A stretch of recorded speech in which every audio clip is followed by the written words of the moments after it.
What a way to step into our Sunday morning.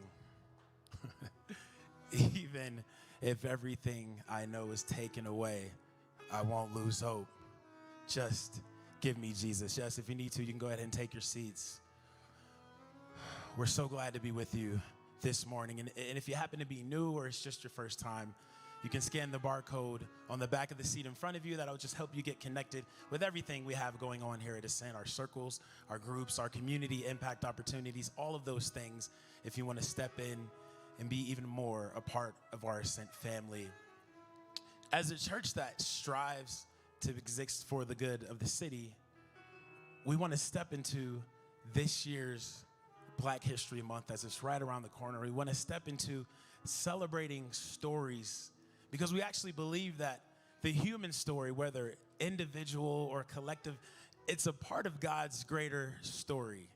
And so we're going to celebrate that through the lives of some Black Americans who have just impacted arts, science, the American culture, all of those things throughout the month. So I don't know if you have, but if you haven't followed our Ascent Community Church Instagram and Facebook pages, I would encourage you to do that so that with this entire month you can follow along with us as we celebrate our story and God's story.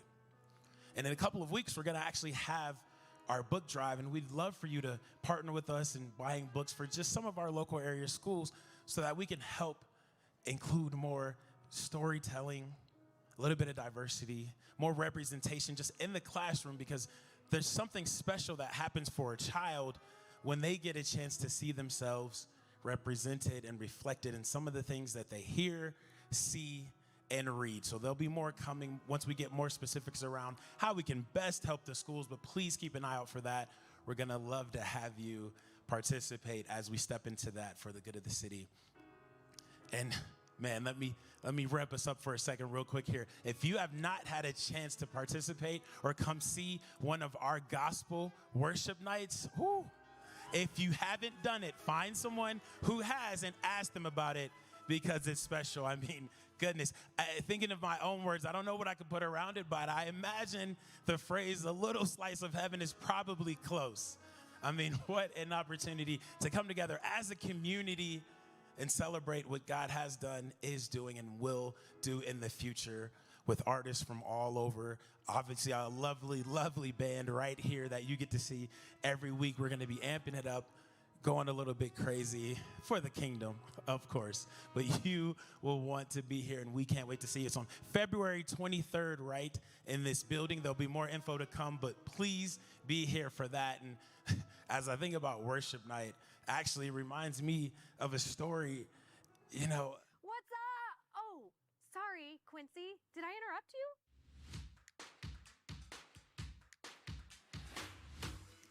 Hey, friends.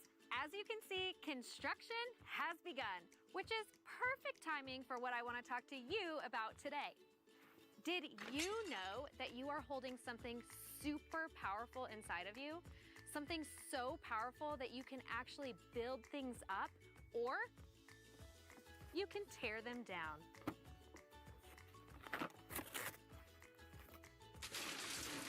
You're basically a real life superhero. Bum ba da bum, do do do do do do do do do, bum ba da bum. Do you want to know what you have inside that's so powerful? It's your words. Yes, your words are that important because your words have the power to help or hurt others. And the thing about our words is they're just like toothpaste. Once you've said them, you can't put them back in. So whatever words we choose to say, we can either build someone or something up or tear them down. Tune into Ascent Kids YouTube today to learn how to use your superpower, your words, responsibly, because what we say and how we speak to others matters. Skylar and Sebastian will even teach you about how you can use your superpower on household plants. Seriously, it's all in the Story Lab. For now, take the next few minutes to think about how other people's words have made you feel. Write or draw the way you felt when people used words to build you up, and how you felt when they used words to tear you down. Then, draw a picture of yourself as a superhero, one that uses words responsibly. All right, I'll see all of you superheroes right back here next week for another interruption.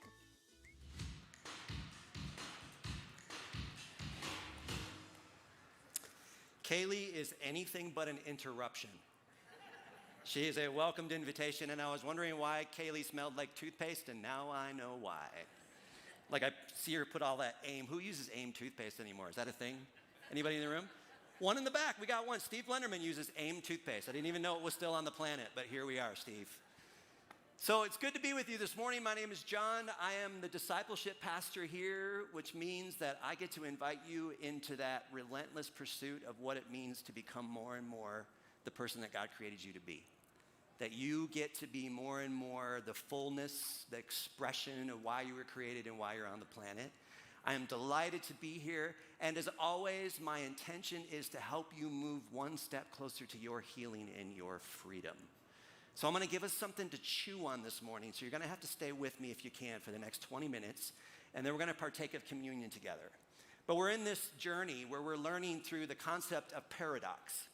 And when we read the scriptures, it's full of paradox, things that seem like they're on opposite ends of the spectrum, but when they come together, it takes us into a deeper truth and a deeper wisdom. And the ultimate paradox, as I was sitting with that concept this week, was heaven and earth.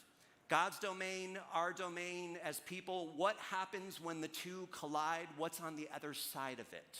And how do we deal with what's on the other side of it?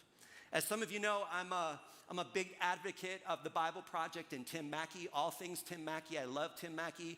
And Tim Mackey had a discussion around the book of Revelation, and he had a discussion around some of the concepts that we're going to be looking at this morning. So between Tim Mackey and N.T. Wright, two people that I would say have really helped shame and frame the story of God for me as a person who's always learning about the big story of God, I want to give due credit to these two men that have been very influential in my life. So if you haven't yet listened to the Bible Project, I encourage you to jump into that. It's a really helpful tool for you to engage in the bigger story of God and in the scriptures. Really a meaty discussion around this concept that we're going to explore this morning.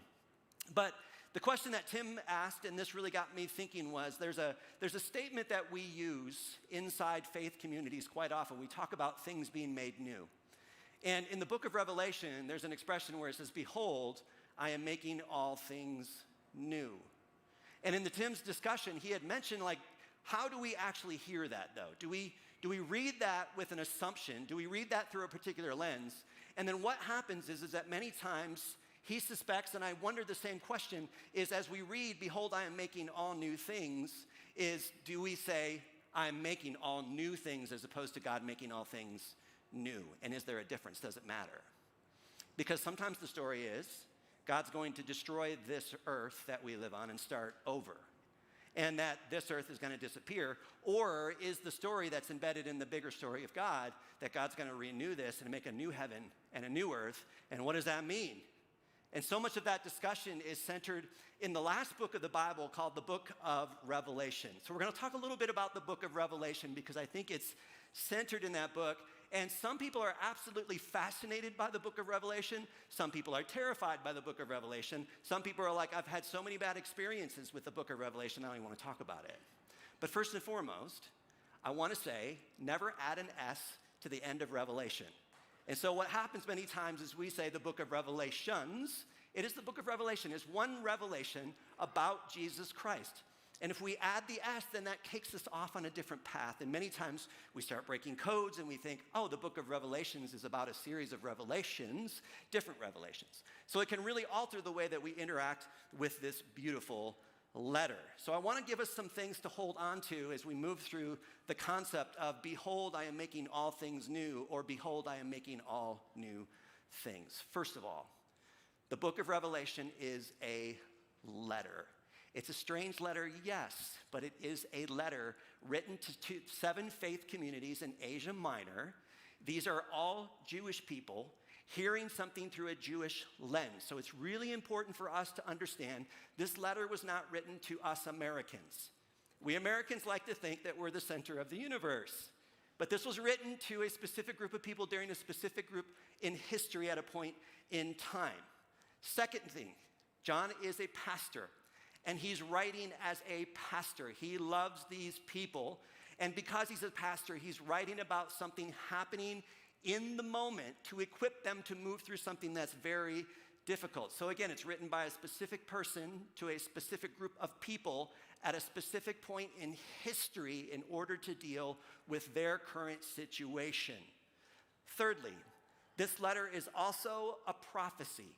The very opening of the letter, Revelation 1:1, says, to show the things which must shortly take place. Keep that framework in mind.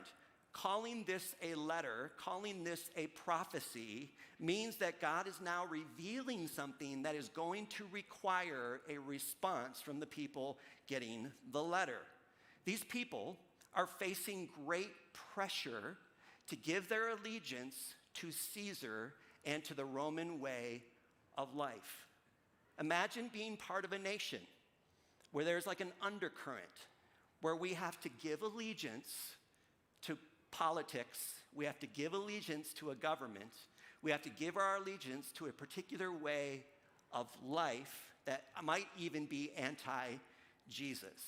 Raising the question all the time, which side are you on? What politic are you following? We're so dualistic in our way of thinking as Westerners that it's either this or this. Next, this letter is what is called an apocalypse. And by that, that means that some translations say this is an apocalypse of Jesus Christ. The word apocalypse means to unveil or disclose. It's like looking behind the curtain to see what's going on. This is an apocalypse, an unveiling of Jesus Christ. This letter is about Jesus and what Jesus is doing in the world. It's also important to keep in mind that this is apocalyptic literature. And apocalyptic literature is highly symbolic, and it's very strange to a modern reader. You're going to see creatures, you're going to see talking animals, you're going to see all sorts of crazy things happening in apocalyptic literature because its intention is to open up the imagination and give a revelation to what's actually going on in the current situation. Also note the book of Revelation has over 500 quotations and or allusions to the Old Testament. So in order for somebody to deal with a letter like this, you have to be deeply steeped and saturated in Old Testament understanding of what this letter is actually getting at. So the ancient reader, a first century Jew, who would have much of the Old Testament memorized, would understand what it is that John is getting at as he uses this type of literature. Now, I, as a modern reader, especially as a 55-year-old white guy living in a very affluent community, I have to be very careful when reading a letter like this not to come with my already set assumptions and understanding of how I interact with the text. I need to understand that I probably have more in common with Romans than I do with these early Jesus followers. I also need to humble myself and understand that I can have a tendency to read the scripture from a top-down power position because of who I am and where I am in the world. And so much of the scripture is written from a bottom-up mentality. You have people who are living in oppression. You have people who are occupied, and they're telling the story from the perspective of a downward to an upward position. So I have a lot of work to do as a person who comes in and begins to interact and read the story. To understand, I need to read them from a bottom-up perspective. The next thing to keep in mind, when reading a letter like this, we need to keep this letter in the whole big story of God. And what we do sometimes is we take little bits and pieces of the big story, we pull it out of context, and then we turn it into what is called a pretext, or we do what is called proof texting to prove our point. And when you take something out of context and you turn it into a pretext, it can lead you to all sorts of wrong conclusions that the author never intended in the first place. And then we get entire theological systems, especially around end times, and especially around a book like Revelation, that can cause all sorts of disruption to the actual big story of God. So we have to keep it in the big story. So let me read something to you from Revelation that on the surface, it might look like it's saying one thing, but it will require us to do a little digging and navigating in the text. Then it says this in Revelation 21:1. Then I saw a new heaven and a new earth, for the first heaven and the first earth had passed away, and there was no longer any sea.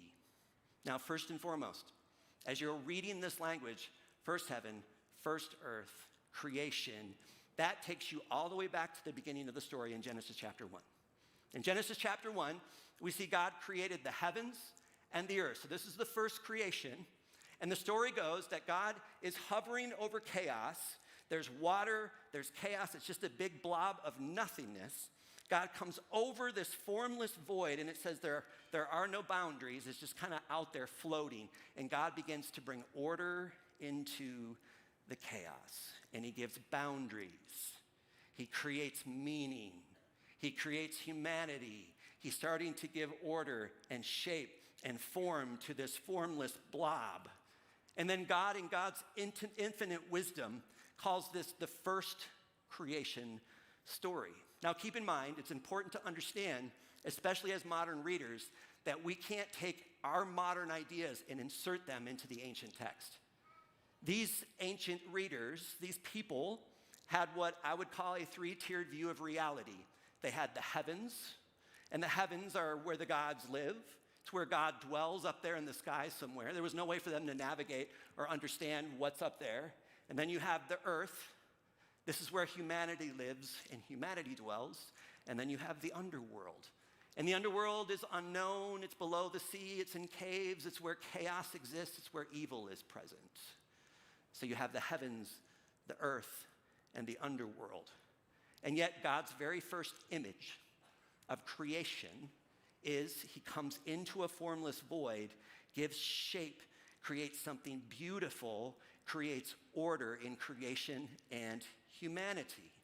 So as John is writing these words, John is steeped in a big story, and he imagines a world opening up when he starts to talk about new heavens and new earth. He's imagining a whole new world opening up, and he refers to this world as something new, a new beginning, right? This is paradox. Heaven and earth, new heaven, new earth.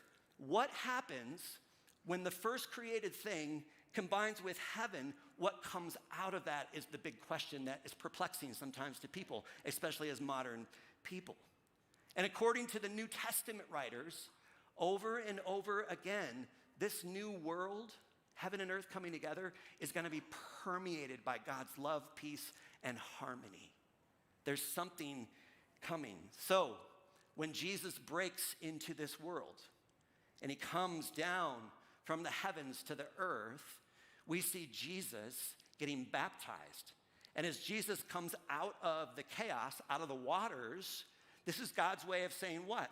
New creation is about to happen. There's a new thing that's going to start, and God's exclamation over Jesus says, "This is my son, whom I am well pleased." And he just anoints Jesus in that moment. And so a new creation coming up out of the waters. You picture this like this creation story where God creates something out of the formless void. So Jesus is like this expression again, another creation story. And like when we see Jesus walking on earth and then he's killed and death can't keep him down and he rises again, it says he rises again in a physical body. Now it's interesting. If our physical bodies don't matter, why does Jesus resurrect in a physical body? And yet they can't recognize him, and yet he is recognizable. And so there's something different going on with this imagery, and we'll get back to that in a moment. But Revelation 21 is rooted in this imagery, this new idea of a new heaven and a new earth, and this gets very confusing for us as modern readers. Now, I was raised in the church, and I was raised in a particular story, and the story that I was told as a child, and then just believed it because that's the story I was given, was that God is going to destroy this earth one day, and that our actual destination as God's people is heaven, out there somewhere. That's our final destination. That's our home. Now, what I understand now, as I step back and look at that, is that situated me in a particular story. And the story is we're just kind of passing through this earth, and the next place that we're going to go is out there, and it's going to be much better than this, and we're going to get to go home someday. Now, if this is the big story of God, Where does that place us in the story? And then how do we react when we see this earth?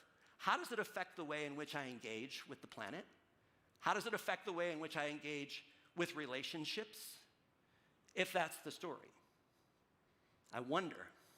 Slide number 8, it says this: he who was seated on the throne said, I am making everything new. Then he said, write this down, for these words are trustworthy and true. And this is where, again, Tim Mackey and Nancy Wright have been very helpful for me. Depending on what story you are living in, how do you hear new things? What does that bring up in you? When you hear the term, God is making all things new. There are things right now that are actually being created, things being made, things coming into existence. And the current thing that's being created, according to the scriptures and the biblical story, is that that thing's going to be made new. So what does that mean for the first thing? Does the new second thing have any connection to the first created thing? That's the question. So let's admit it, friends. We as humans are doing everything that we can to distort and decay creation. We're trying to decay it, tear it apart. And to use biblical imagery, Paul in Romans 8 talks about the earth is groaning. I might even say the earth is screaming, that even creation itself is groaning for a release, that something is coming. And it's like we're groaning for this new creation. We're anticipating something new coming. And yet it doesn't mean we dismiss the first thing, but in anticipation of the new next thing, what does this do to where we're currently at in history? So let's think for a moment about the restorative work of Jesus, because this is what matters. Jesus' restorative work. Jesus comes into our world in flesh and bone, takes on skin, moves into the neighborhood with us, becomes like us, and then shows us this is what it actually looks like to be human. I want to show you how to be a human and interact with the kingdom of God here on earth. And then one day he's killed and he comes out of the tomb 3 days later in a physical body. What is that pointing us to? It says in one story that Jesus is hungry and he asks for fish. A resurrected body, not a floating around body, but a resurrected physical body with different dimensions. Something different is happening. And there's a challenge for us because we don't have categories for this. And it's hard for us to understand the different dimensions, but it's getting to this prototype of what is to come, that when heaven and earth collide, this new thing is created. Then we read a passage like 2 Peter 3, 12 through 13. As you look forward to the day of God and speed its coming, that day will bring about the destruction of the heavens by fire, and the elements will melt in the heat.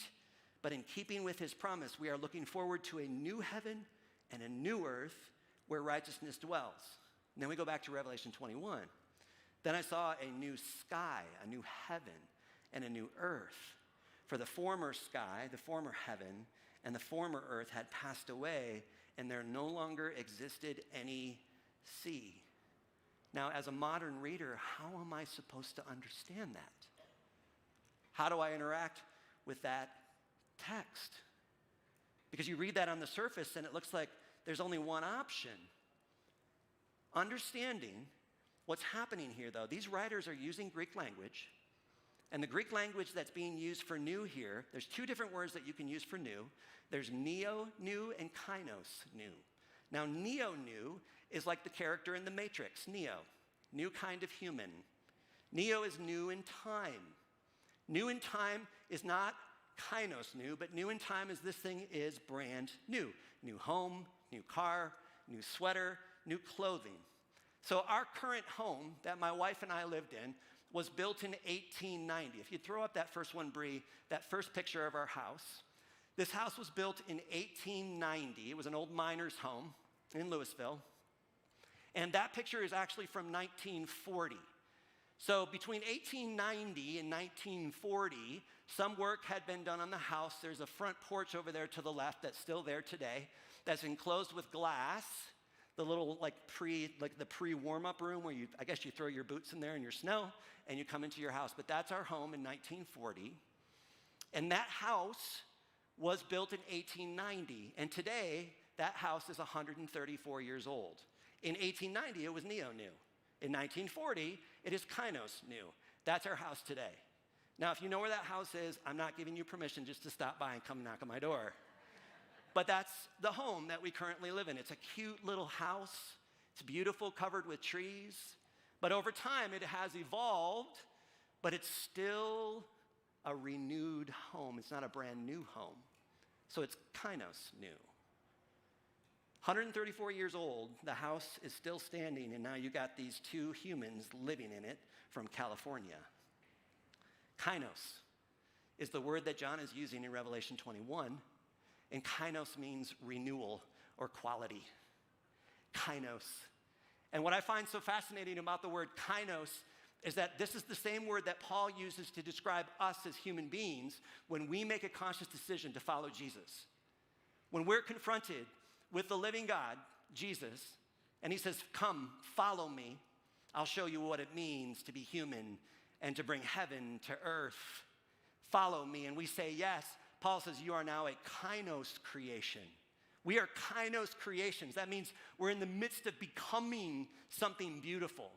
There's a transformation that happens. So it's not my old self gets put away, my old self is bad, my old self gets dismissed. It's like, no, my old self is experiencing kainos creation. I'm becoming a new kind of human. Not new in time, but kainos new, where I'm being restored and all the broken parts and all of the old parts of me are coming into fullness, and I'm becoming a new kind of human being on the earth that perpetuates and leans heavily into the way of Jesus. That's what kainos creation is. Not being done away with, but bringing into wholeness, where Christ somehow reclaims everything I've been, everything I've done, everything I've participated in, even all the ways in which I've sought to screw it up. God says, I'm taking all of that and I'm renewing you and making you new. It's like we're all being filtered through Jesus.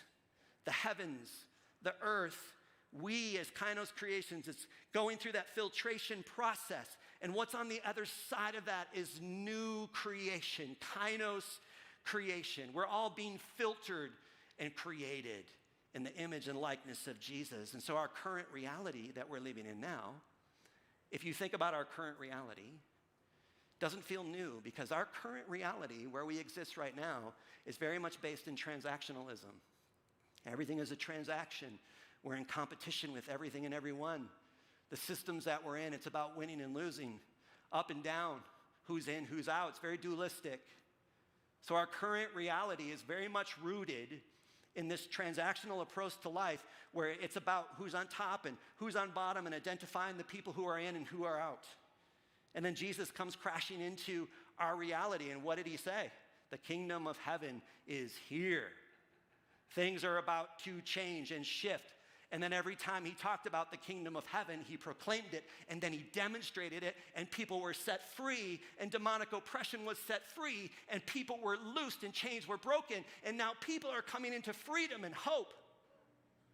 And now we're starting to feel what it means to be a human being, alive, ready to embrace whatever's coming, this new creation that my old self, no, that's not who I am anymore. I'm a kainos creation. And I declare this over your life this morning. You are a kainos creation. In Jesus' name, that is who you are. Jesus is in the process, if we think about the implications of what Jesus is doing right now in this time and space, he's in the process of making all things new. That includes you and your broken relationships. That includes you and the things where you feel like you have no purpose. God is doing something even in that, making you new. And because we are kainos creations, we can choose to forgive. We can choose to surrender. We can choose the way of love. We can choose to love our enemies and the enemies of our nation. Are you with me? We can choose that.